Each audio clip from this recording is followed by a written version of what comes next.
حضرات محترم، رمضان المبارک کے باقاعدہ موضوعات کے اندر ختم نبوت کا مسئلہ تو شامل نہیں تھا، لیکن حال ہی میں ایک مرتبہ پھر اس مسئلے کو چھیڑا گیا اور امت مسلمہ کے آواز اٹھانے پر پھر اس کو دبا دیا گیا۔ کیا وجہ ہے کہ اتنا بدیہی مسئلہ نہ صرف پاکستان کی پارلیمنٹ بلکہ دنیا کی عدالتوں نے، دنیا کے قوانین نے، دنیا کی پارلیمنٹس نے اس کو اس انداز کے ساتھ حل کیا کہ قادیانیوں کو ہمیشہ ہمیشہ کے لیے کافر قرار دے دیا،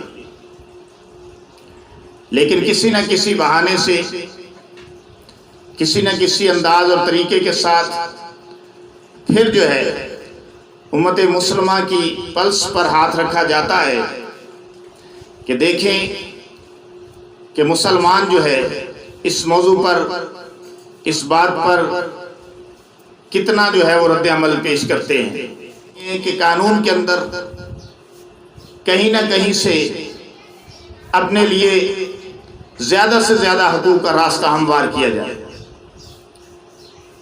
موجودہ مسئلہ جو درپیش آیا ہے وہ یہ کہ وہ اقلیتوں کے ساتھ ان کو حقوق دینے کی بات ہے کہ اقلیتوں کے حقوق ان کو دیے جائیں، جن میں سب سے اہم یہ ہے کہ اقلیتوں کے حقوق کو مانگنے والے، اس کا دعویٰ کرنے والے پہلے اپنے آپ کو کافر تو ڈکلیئر کریں، پہلے اپنے آپ کو کافر تو مانیں، تبھی دنیا کے دوسری اقلیتوں کے ساتھ ان کو شامل کیا جائے گا۔ جب وہ نہ پاکستان کے قانون کو مانتے ہیں، نہ اپنے آپ کو کافر مانتے ہیں، تو پھر ان کو جو ہے وہ اقلیتوں کے ساتھ شامل کرنے کا یا حقوق دینے کا سوال ہی پیدا نہیں ہوتا۔ بہرحال اس اہم موقع پر جب پوری دنیا لاک ڈاؤن ہے، کرونا کا مسئلہ چل رہا ہے، بڑی تعداد کے اندر لوگ جو ہیں وہ بے روزگار ہو چکے ہیں، پریشانی کا عالم ہے، شہروں کے اندر، دیہات کے اندر ہو کا عالم ہے، اس عالم، اس مسئلے کو اٹھانا یقیناً اس کے نیچے، اس کے پیچھے جو ہے وہ بہت بڑی سازش کار فرما ہے۔ وقت گزرنے کے ساتھ ساتھ انشاءاللہ العزیز پردہ اٹھے گا۔ میرے نزدیک مسئلہ ختم نبوت پر دلائل قائم کرنا، انہیں براہین کی بنیاد پر بیان کرنا ایک بدیہی مسئلے کو نظری مسئلہ بنانے کے مترادف ہے۔ سمجھ لینا چاہیے کہ سرکار دو عالم صلی اللہ علیہ وسلم خاتم النبیین ہیں اور آپ پر نبوت اور رسالت کا سلسلہ ختم ہو چکا ہے۔ آپ کی ختم نبوت کی صفت اتنی واضح اور اتنی غیر مبہم ہے کہ اس پر دلائل قائم کرنا تحصیل حاصل ہے۔ حضور علیہ السلام کا وجود کامل ہے، آپ کا ورود کامل ہے، حضور علیہ السلام کا دین کامل ہے، صرف کامل ہی نہیں ہے بلکہ مکمل ہے، بلکہ اکمل ہے۔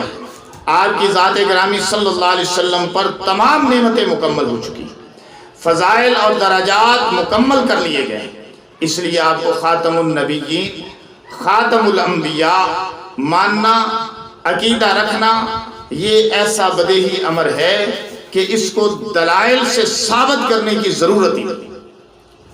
جیسا کہ عطا اللہ شاہ صاحب بخاری رحمت اللہ علیہ سے جب سوال کیا گیا اس مسئلے کے متعلق اور دلائل کی بات کی گئی تو انہوں نے بڑا پیارا جواب دیا کہ جو ختم نبوت کی دلیل مانگے میرے نزدیک وہ بھی کافر ہے۔ تو ہمیں اس پر دلائل کی تو ضرورت نہیں ہے، ہم آنکھیں بند کر کے اس پر یقین کرتے ہیں۔ آپ کے بعد جو شخص بھی نبوت کا دعویٰ کرے گا، خواہ تشریعی ہو، خواہ غیر تشریعی ہو، ذلی ہو، بروزی ہو، ہر قسم کا مدعی نبوت کافر قرار دیا جائے گا۔ چند آیات بینات پیش کرتا ہوں جن میں سرکار دو عالم صلی اللہ علیہ وسلم کی ختم نبوت کے مسئلے کو بڑے واضح انداز کے ساتھ بیان کیا گیا ہے، اور ان آیات سے آپ کی ختم رسالت پر عجیب انداز سے روشنی پڑتی ہے۔ اس سے میرا مقصود آپ حضرات کے ایمان کو تازگی اور روحانی بالیدگی عطا کرنا ہے اور اپنے ایمان کو جلا بخشنا ہے اور اپنا فرض ادا کرنا ہے۔ سب سے پہلے جو آیت میں نے خطبہ میں بھی آپ حضرات کے سامنے پڑھی ہے، ما کان محمد ابا احد من رجالکم ولکن رسول اللہ وخاتم النبیین وکان اللہ بکل شیء علیما۔ اس آیت میں ما کان محمد ابا احد من رجالکم، اس سے یہ ثابت ہوا ہے کہ سرکار دو عالم صلی اللہ علیہ وسلم کے ساتھ ہمارا رشتہ، یعنی امت کا رشتہ ابوت کا نہیں ہے، نبوت کا ہے۔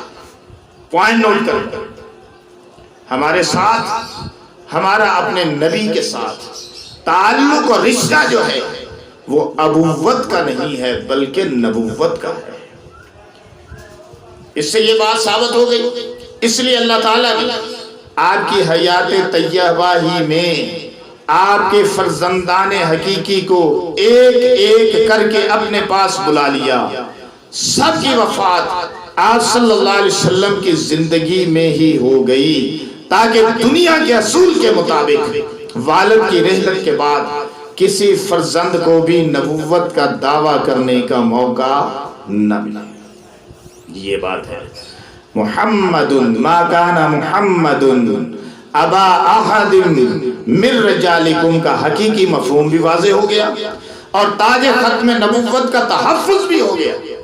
گویا کہ یہ بتا دیا گیا کہ حضور صلی اللہ علیہ وسلم کے ساتھ اب باپ بیٹے کا رشتہ نہیں ہوگا بلکہ نبی اور امتی کا رشتہ ہوگا۔ امید ہے کہ آپ کو یہ بات سمجھ آ گئی۔ اور امتی جہاں جہاں ہوگا، جس جس جگہ ہوگا، جس جس خطے میں ہوگا، جس جس علاقے اور جس جس ملک میں ہوگا، اس کا نبی صرف اور صرف محمد الرسول اللہ صلی اللہ علیہ وسلم ہوں گے۔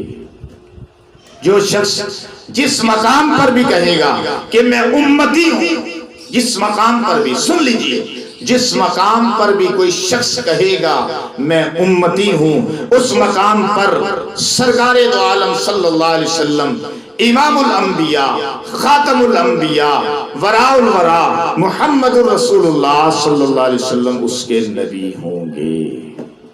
اور یہ سلسلہ تا قیامت چلتا رہے گا، کہو انشاءاللہ العزیز۔ خاتم النبیین آدم علیہ السلام سے لے کر این دم تک تمام انبیاء کی نبوت کا سلسلہ جاری رہا۔ نبی آتے رہے، سرکار دو عالم صلی اللہ علیہ وسلم سب سے آخر میں تشریف لائے تو نبوت کا دروازہ بند کر دیا گیا، نبوت کا دروازہ بند کر دیا گیا۔ اب نبوت کا دروازہ بند ہے، جبریل کا آسمانوں سے زمین پر وحی لانا رک گیا ہے۔ نہ قیامت تک کوئی نبی آئے گا، نہ جبریل وحی لے کر آئے گا۔ نبوت کا تاج محمد الرسول اللہ صلی اللہ علیہ وسلم کے معراج والے محمد الرسول اللہ صلی اللہ علیہ وسلم کے سر پر سجا دیا گیا ہے، اور آپ کو خاتم النبیین قرار دے دیا گیا۔ یوں سمجھ لیجئے کہ آسمان پر ایک تارا چمکا، پھر ستاروں کا ایک سیلاب آ گیا، پھر چاند نکل آیا، پھر ستاروں کا بے شمار سیلاب آیا، ستارے اور چاند پوری رات چمکتے رہے، دمکتے رہے، چمکتے رہے، دمکتے رہے۔ تیز روشنی کی متلاشی رہی تو سورج نکل آیا، صبح طلوع ہو گئی اور سورج نے سب ستاروں کی بساط کو لپیٹ دیا اور چاند کی بساط کو بھی لپیٹ دیا۔ چاند کی روشنی بھی مدھم پڑ گئی، وہ بھی رخصت ہو گیا۔ اب کس کا راج ہے؟ سورج کا راج ہے۔ تمام انبیاء اکرام علیہ السلام ستاروں کی مانند تشریف لاتے رہے، تشریف لاتے رہے، تشریف لاتے رہے، پھر آسمان نبوت کے ستاروں سے بھر گیا اور سورج محمد الرسول اللہ صلی اللہ علیہ وسلم کی ختم نبوت کا نکل آیا۔ اور جب محمد الرسول اللہ صلی اللہ علیہ وسلم کی ختم نبوت کا آفتاب طلوع ہوا تو سارے ستارے رخصت ہو گئے۔ حالانکہ اس سے پہلے ایک ایک وقت میں کئی کئی نبی آتے تھے، لیکن جب میرے اور آپ کے نبی کا دور آیا ہے تو پھر صرف محمد رسول اللہ کا دور ہے، پھر صرف سکہ چل رہا ہے تو صرف اور صرف محمد رسول اللہ آمنہ کے در یتیم کا چل رہا ہے۔ حتیٰ کہ ہمارے عقیدے کے مطابق، بلکہ قرآن کے عقیدے کے مطابق، عیسیٰ علیہ السلام جب آسمان سے دنیا میں تشریف لائیں گے تو اپنی نبوت کا اعلان نہیں کریں گے، اپنا کلمہ نہیں پڑھیں گے، نہ پڑھائیں گے، بلکہ لا الہ الا اللہ محمد الرسول اللہ کلمہ پڑھیں گے، اسی کا پرچار کریں گے اور امام مہدی کی امامت کو قبول کریں گے۔ بات یہی نہیں کہ ہم اپنے نبی محمد رسول اللہ صلی اللہ علیہ وسلم کے بعد کسی کو نبی تسلیم نہیں کرتے، بلکہ بات اس سے آگے ہے کہ صرف یہ کہ آپ صلی اللہ علیہ وسلم کے بعد ہم کسی کو نبی تسلیم نہیں کرتے، بلکہ اس سے آگے ہے کہ آج کی نبوت، آج کی ختم نبوت کا دفاع کرنے کے لیے بھی ہر اول دستے کا کردار ادا کریں گے اور انشاءاللہ العزیز کرتے رہیں گے، اور جو بھی نبوت کا دعویٰ کرے گا آج کے بعد انشاءاللہ العزیز اس کا مقابلہ کیا جائے گا، اور جو حکومتیں بھی اور جو افراد بھی اور جو ادارے بھی ختم نبوت کے معاملے میں اس مسئلے کو چھیڑنے کی کوشش کریں گے تو انشاءاللہ العزیز ہر طریقے سے ان کا راستہ بند کیا جائے گا، اور انشاءاللہ العزیز آپ صلی اللہ علیہ وسلم کی ختم نبوت کا پوری طرح سے، ہر طرح سے انشاءاللہ العزیز اس کا دفاع کیا جائے گا۔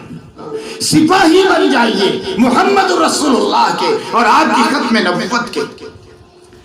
وَقَانَ اللَّهُ بِكُلِّ شَيْءٍ عَلِيمًا، اللہ تعالیٰ چونکہ ہر چیز کا علم رکھتا ہے اس لیے اس کا یہ اعلان ہے، اور اعلان بھی حکمت پر مبنی اور ہزاروں موتی اپنے دامن میں سمیٹے ہوئے ہے۔ جہاں جہاں نبوت کے دعوے ہوں گے اس کا علم اللہ کو بھی ہے، جو مدعی اپنے دلائل رکھتا ہے اس کو ان کا بھی علم ہے۔ گویا یہ بتا دیا گیا کہ ختم نبوت کا اعلان ویسے ہی نہیں کر دیا گیا، بلکہ اللہ تعالیٰ کو ہر چیز کا علم تھا کہ نیکسٹ ٹائم جو اگلا زمانہ آئے گا اس میں ایسے بھی جو ہے وہ سر اٹھائیں گے، ایسے لوگ بھی سر اٹھائیں گے کہ جو نبوت کے دعوے کریں گے۔ اس لیے اللہ نے ان تمام چور دروازوں کو پہلے ہی بند کر دیا ہے۔ جب اللہ کے خزانے میں محمد کے وجود کو اکملیت حاصل ہے اور ان کے وجود جیسا کوئی وجود نہیں، ختم نبوت جیسا اعزازی تغمہ کوئی نہیں یا اعزازی تاج کوئی نہیں، اور رسول اللہ صلی اللہ علیہ وسلم جیسا بھی رسول کوئی نہیں کہ اللہ کے خزانے میں بھی وہ ایک ہی در نایاب ہے، تو یہ ختم نبوت کا تاج بھی اسی کے سر سجدہ ہے جو اللہ تعالیٰ کے خزانے میں بھی ایک ہے۔ گویا میں یوں کہوں تو بے جانا ہوگا کہ خدا الوہیت میں یکتا ہے، محمد نبوت میں یکتا ہے صلی اللہ علیہ وسلم۔ نبوت جیسی عظیم نعمت رکھنے کے لیے آدم کو بنایا، یعقوب کا دل بنایا، یوسف کا دل بنایا، ابراہیم کا دل بنایا، اسماعیل کا دل بنایا، عیسیٰ علیہ السلام کا دل بنایا، موسیٰ علیہ السلام کا دل بنایا، اور اس میں نبوت کو رکھا۔ ختم نبوت چونکہ بہت اعلیٰ مقام تھا، بہت اونچی نعمت ہے، اس لیے ایک وجود کا ہونا اس کے لیے بھی ضروری تھا جو اللہ تعالیٰ کی تخلیقات کا شاہکار ہوتا، اور ختم نبوت کے بار کو اٹھانے کے لیے اور برداشت کرنے کے لیے جس ہستی کو چنا گیا وہ ہستی ہے جس کو اللہ نے کامل بھی بنایا، اکمل بھی بنایا، جس کو جامع بھی بنایا، نعمتوں سے مزین فرمایا۔ ساری کائنات میں محمد الرسول اللہ جیسا حسین کوئی نہیں، ساری کائنات میں محمد الرسول اللہ جیسا کسی کا علم کوئی نہیں، ساری کائنات میں محمد الرسول اللہ جیسا کسی کا فہم کوئی نہیں، ساری کائنات میں محمد الرسول اللہ جیسا کسی کا انداز کوئی نہیں، کسی کی چال کوئی نہیں، کسی کی ڈھال کوئی نہیں۔ محمد الرسول اللہ جتنی کامل ہستی لے کر تشریف لائے ہیں کہ اللہ نے خود قرآن میں جن کے متعلق فرما دیا لَقَدْ كَانَ لَكُمْ فِي رَسُولِ اللَّهِ أُسْوَةٌ حَسَنَةٌ، ہم نے آپ صلی اللہ علیہ وسلم کی حیات طیبہ کو اسوہ حسنہ بنا دیا ہے، ایک بہترین نمونہ آپ کی زندگی کو جس رب نے قرار دے دیا ہے۔ یہ ختم نبوت بھی اسی کے شایان شان تھی، اس لیے آپ کو خاتم النبیین بنایا گیا۔ وَقَانَ اللَّهُ بِكُلِّ شَيْءٍ عَلِيمًا۔ حضرات گرامی قدر، آپ حضرات نے پہلی آیت کریمہ اور اس کا مفہوم کو سمجھ لیا۔ اب میں آپ حضرات کے سامنے قرآن مجید کی دوسری آیت کو پیش کرتا ہوں، جس سے سرکار دو عالم صلی اللہ علیہ وسلم کی ختم نبوت کا مسئلہ روز روشن کی طرح عیاں ہو جائے گا۔ اللہ تعالیٰ فرماتے ہیں الَّيَوْمَ أَكْمَلْتُ لَكُمْ دِينَكُمْ وَأَتْمَمْتُ عَلَيْكُمْ نِعْمَتِي وَرَضِيتُ لَكُمُ الْإِسْلَامَ دِينًا۔ آج میں نے تمہارا دین تمہارے لیے مکمل کر دیا ہے اور اپنی نعمت کو تمام کر دیا ہے اور تمہارے لیے دین اسلام کو پسند کر لیا ہے۔ اس آیت کریمہ میں اللہ تعالیٰ نے امت محمدیہ علیہ السلام کی فضیلت اور عظمت کو بیان کرتے ہوئے امت کے 3 اعزازات کو بیان کیا ہے۔ کتنے اعزازات؟ 3 اعزازات کو بیان کیا۔ اعزاز اول، تمہارا دین کامل کر دیا۔ اعزاز دوم، تم پر اپنی نعمت کو مکمل کر دیا۔ اعزاز ثالث، تمہارے لیے دین اسلام کو پسند کر دیا۔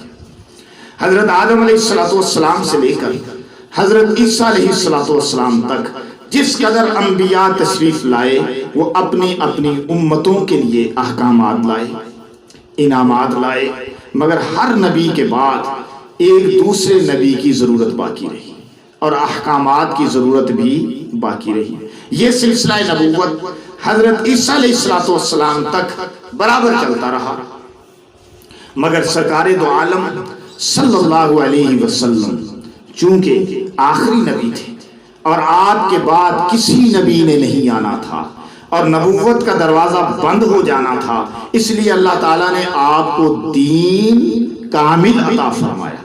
اس لیے آپ کی امت کو خیر امت بنایا۔ کنتم خیر امت اخرجت للناس تأمرون بالمعروف وتنہون عن المنکر وتؤمنون باللہ۔ آپ صلی اللہ علیہ وسلم کی امت کے سپرد نبیوں والا کام ہو جانے کا مطلب یہ ہے کہ آپ کے بعد نبی کوئی نہیں آئے گا۔ خیر امت عیسیٰ علیہ السلام کی نہیں تھی، خیر امت موسیٰ علیہ السلام کی امت نہیں تھی، خیر امت ابراہیم علیہ السلام کی امت نہیں تھی، خیر امت شیس علیہ السلام کی امت نہیں تھی، خیر امت نوح علیہ السلام کی امت نہیں تھی۔ غرض 1,24,000 انبیاء تشریف لائے، کسی کی امت کو خیر امت کا لقب نہیں دیا گیا۔ کیوں؟ اس لیے کہ نبی اپنا کام برابر کر رہے ہیں اور ایک نبی کے بعد دوسرا نبی تشریف لا رہا ہے۔ اب نبوت کا دروازہ بند ہو رہا تھا، اس لیے یہ کام آپ کی ختم نبوت کے صدقے سے، جو تبلیغ والے بھی کہتے ہیں کہ آپ کی ختم نبوت کے صدقے سے یہ کام امت کے سپرد کر دیا ہے، اور اس لیے سپرد کیا ہے کہ آپ کے بعد نیا نبی آنے والا نہیں ہے۔ اگر آپ کے بعد بھی نبوت کا دروازہ کھلا رہتا تو پھر یقیناً امت کے سپرد یہ کام نہیں ہوتا تھا، بلکہ نبی ہی اس کام کو کرنے کے لیے تشریف لاتے رہتے۔ بہرحال گرامی قدر سامعین، یہ بھی ایک بہت بڑی دلیل تھی۔ الَّيَوْمَ أَكْمَلْتُ لَكُمْ دِينَكُمْ وَأَتْمَمْتُ عَلَيْكُمْ نِعْمَتِي وَرَضِيتُ لَكُمُ الْإِسْلَامَ دِينًا۔ ہم نے آپ کے لیے دین کامل کر دیا، اپنی نعمت کو تمام کر دیا اور دین اسلام کو آپ کے لیے پسند کر لیا۔ لہذا اب کسی نبی نئے کی ضرورت نہیں، اب کسی دین کی ضرورت نہیں، اب دین جیسی نعمت عظمیٰ کی ضرورت نہیں، کیونکہ دین بھی مکمل ہے، نعمت بھی نبوت والی پوری ہے، اور اللہ تعالیٰ نے دین اسلام کو قیامت تک کے لیے بطور دین کے، دین اسلام کو قیامت تک کے لیے بطور دین کے پسند کر لیا ہے۔ امام المفسرین حضرت علامہ ابن کثیر نے اس آیت کریمہ میں ارشاد فرماتے ہوئے یوں ارشاد فرمایا، اس امت پر اللہ کی بے شمار نعمتیں، بے شمار انعامات ہیں کہ اس نے اپنے دین کو کامل فرمایا۔ بہت بڑی نعمت ہے کہ دین کو کامل فرمایا ہے، لہذا امت محمدیہ نہ کسی اور دین کی محتاج ہے اور نہ کسی اور نبی کی محتاج ہے۔ اس لیے اللہ تعالیٰ نے سرکار دو عالم صلی اللہ علیہ وسلم کو خاتم الانبیاء بنا دیا، امام الانبیاء بنا دیا اور تمام جن و بشر کی طرف آپ صلی اللہ علیہ وسلم کو بطور نبی کے مبعوث فرما دیا۔ دین بھی مکمل، نبوت بھی مکمل، اور جو لوگ تکمیل نبوت کے بعد چور دروازے نکال کر نبی بننے کی کوشش کرتے رہے یا کریں گے، حال ہی میں جیسے مرزا غلام احمد قادیانی کا مسئلہ چل رہا ہے، وہ بھی اسلام کے دشمن ہوں گے، اور جو لوگ دین کامل کی مضبوط دیواروں کو نقب لگا کر دین کے اندر بدعات پیدا کرنے کی کوشش کریں گے، وہ بھی اسلام کے دشمن قرار پائیں گے۔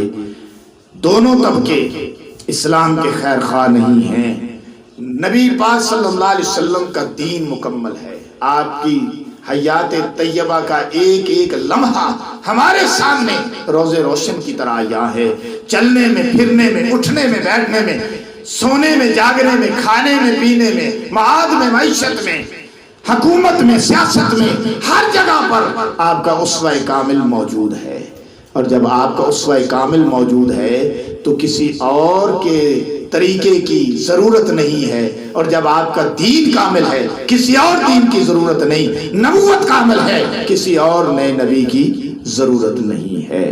تو کسی کو نبی کے دین میں پیوند کاری کرنے کی اجازت نہیں دی جائے گی، چاہے وہ مرزائی ہو یا کوئی اور ہو، سب کو منہ کی کھانی پڑے گی۔ کہو انشاءاللہ العزیز، نماز مکمل، اذان مکمل، تکبیر مکمل، جنازہ مکمل، ان کی شکلیں اور ان کے خاکے مکمل ہیں اور نبی پاک صلی اللہ علیہ وسلم کی طرف سے طے کر دیے گئے ہیں۔ اب جو بھی کوئی اس میں نئے خاکے بنانے کی کوشش کرے گا وہ نبوت پر براہ راست حملے کا ارتکاب کرے گا، جس کی سزا اللہ جہنم میں دے گی۔